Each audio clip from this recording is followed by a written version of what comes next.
Alright, what is up guys, Speed here, and today we are going to be going over patch 7.22D. I'm going to make this sort of a brief gameplay update to the best of my ability, just so you can understand the patch without having to spend 30 minutes. So first off, Batrider's Sticky Napalm's cast were introduced. They're trying to nerf this hero, but I don't think he's at the point where he's going to get kicked out of the meta yet. Bloodseeker has one more armor, meaning that his laning stage is quite a bit better. Bounty Hunter has 1.25 regen now instead of 0.5, making him an even stronger laner. If you don't play this hero in pubs, I highly recommend you do. Also, his Shuriken Toss has reduced cooldown, meaning that he's even better in lane once again. I mean, this is better for the game, but it's a 150 damage nuke at level 1. This is a crazy spell. Centaur is one of the better heroes in Dota right now, and so they nerfed the double edge damage. It still scales up to what it was at level 4, and Stampede mana cost was increased. I don't think this is going to push Centaur out of the meta. In fact, what I want to say about this patch is I don't think it kicks any hero that hard out of the meta, which kind of surprises me, because typically what we'll see is some bigger nerfs within patches, but I guess because of TI, IceFrog decided not to really crush any heroes in my opinion. Next up is Chen. So Hand of God heal was just reduced, but not really. I mean, at level 1, it's quite a big deal, 50 HP, which actually is quite significant, but then it scales up. So Chen basically got nerfed in the early game, which I think makes a lot of sense, because that's what he was good at. Klinks has a weird change where he's more tanky, but does less damage now, at least within his stats. The Burning Army spawn interval, however, is better, so, I mean, more damage in that regard. Darkseer's laning stage is worse. Dark Willow's laning stage is better. Disruptor got the ability to trade from a lot farther away. Actually, not a lot farther, 25 units farther, which is not actually that bad. Drow got some weird change where her marksmanship is now a regular auto attack that can crit. I guess this just means you can buy Daedalus on Drow, or I don't know. I don't think this changes the hero that much. Tell me if I'm wrong in the comments. Ember Spirit shocked me. I thought this hero was going to get hit hard, but he didn't. Aghanim Scepter now reduces mana cost to 25 instead of 0, which is still basically nothing for a late game Ember Spirit. And Searing Chains damage was reduced, but only in the early levels. So later on, it's still the same damage. So maybe they're just trying to get you to max it, but even at level 2, it's only 10 less damage. I mean, that's almost nothing. The biggest change was that the talent at level 25 is, instead of minus 25 remnant charge restore time, is now only 20, so it's going to take you a lot longer to get your 5 remnants back up when you have that ag. So if there's any nerf out of all of these, it's that one. But still, I think we're going to see a lot of Ember. This doesn't get rid of the fact that Sleight of Fist and Flame Guard are extremely good spells. Okay, I'm telling you, we're going to see Enchantress at TI quite a bit. This is my guess. This hero's good. Another base armor increase. She's gotten buffed multiple patches in a row, if I'm not mistaken, and her Nature's Attendance heals is buffed. I really think this hero is going to see some play, especially in the support role, potentially in the off lane. Enigma has more mana cost on his Black Hole and some talent changes. Really not that big of a deal.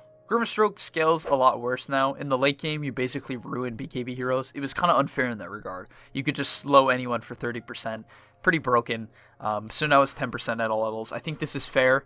It just kind of makes the hero more reasonable at all stages of the game, because that soul biome was just, I don't know, you could cast it, and if you leech 2 heroes, it was way too good. Huskar's Inner Fire now does more damage later on, meaning you can push waves a lot more effectively and jungle more effectively, which is actually quite significant, right? A hero that typically lacks lane shove now has better lane shove. That's great. Some talent changes for Invoker. I think the hero's still trash. Now Io, weird. I don't know, like just weird, really. Like, no tether grants scepter bonus to 15 armor. The tether bonus was 20 already. Now, I'm not going to say that because the tether bonus was 20 that it wasn't good. It was obviously extremely good. But do I think this will make Io irrelevant? I don't think so. I think the hero just still has its absurd niche of healing people and giving them the ability to farm extremely fast. And its level 10 and 15 talents are still good. Like, damage or slow, and that ball damage talent's pretty nuts. I don't think Io's out of the meta. I would have some faith in my boy and expect to still see him a lot at TI. So Chakra Magic is now just a better spell in general. It gives you 1 second more of cooldown.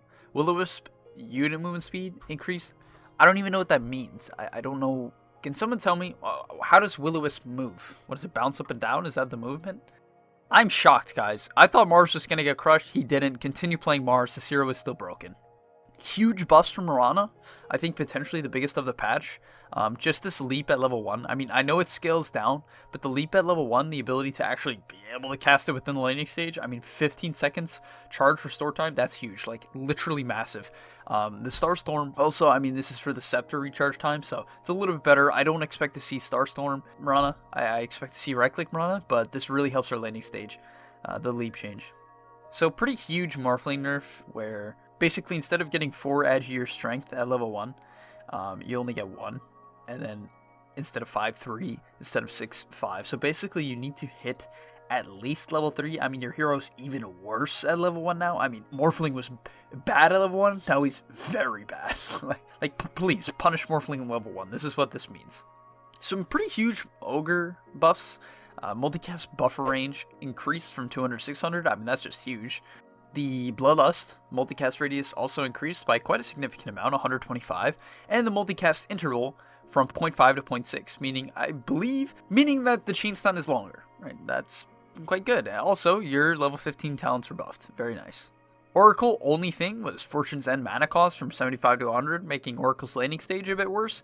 Oracle could actually have some mana problems, so this is a little bit annoying. Talent changes all across the board for PA. Quite big. I think the problem about PA's talent change is now that instead of 150 health, she has 200, but you still might want to take the damage challenge. So, at level 20, a blur change, but once again, you're probably going to take the other talent. And at 25, 5% coup de grace to 10%. That is very nice. 5% more crit. That's pretty huge, actually. Phantom Lancer, they really want to bring this hero back, but they're afraid to bring him back in a huge way, so just 2% illusion damage.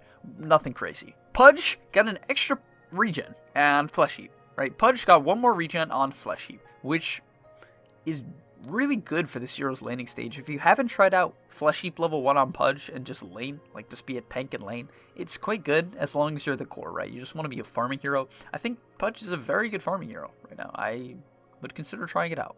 Pugna's Life Drain does more damage later on. I think the biggest one is the level 18 basically going from 300 350, meaning that when you get your Ags, if you go the Ags route, it's just a much better spell. I mean, even if you don't go Ags, it's just a much better spell. 50 damage is a lot on an ability that does take damage. Alright, so Ricky's weird. They reduced your base HP regen, but essentially said, okay, you have to take this spell level 1, which is fine, right? Because you're going to take it level 1 anyway.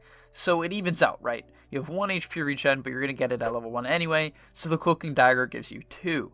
The thing is now, it actually gets better and better, because if the more points you put in it, the more HP regen you get. And, as a side note, the Cloak and Dagger Fade reveal is 1.5 shorter at level 1, which is actually quite significant considering you're going to use this to get denies and CS in the laning stage, so very big Ricky buff in my opinion. Also, I didn't even realize, okay, this level 15 Ricky talent, the Smokescreen cooldown, guys, don't sleep on this. I know the other one is like 20% crit on a 1.5 times multiplier, but what? I'm pretty sure the cooldown is like, yeah, it goes down to 11. You have a 3-second Smokescreen cooldown.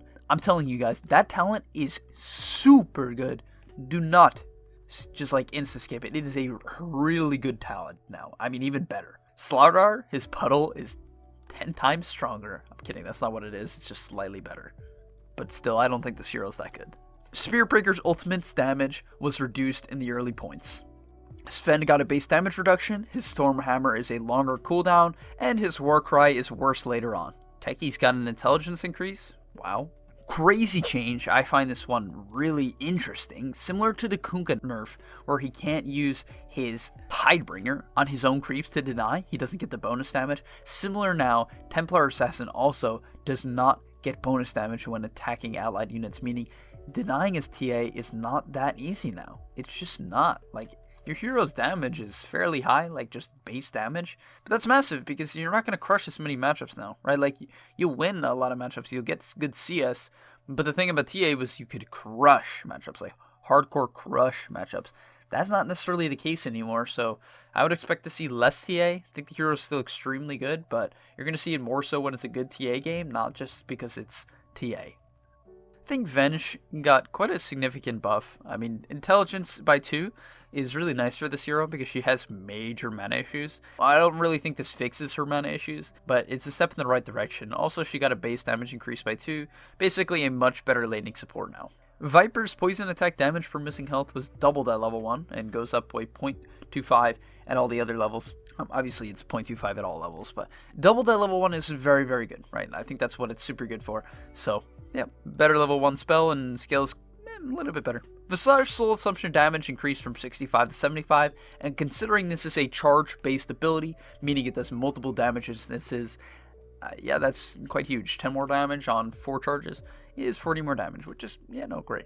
Warlock Fatal Bombs, quite big nerfs. It still scales well, so I think we're going to expect to see a lot of potentially Fatal Bond maxing, especially now due to the cooldown change, because instead of 24 at level 1, it is now 36. That's massive. I mean, you can use this a lot less in the laning stage. Still a lot, right? It's still a low cooldown. Still a very low cooldown spell, considering what it does.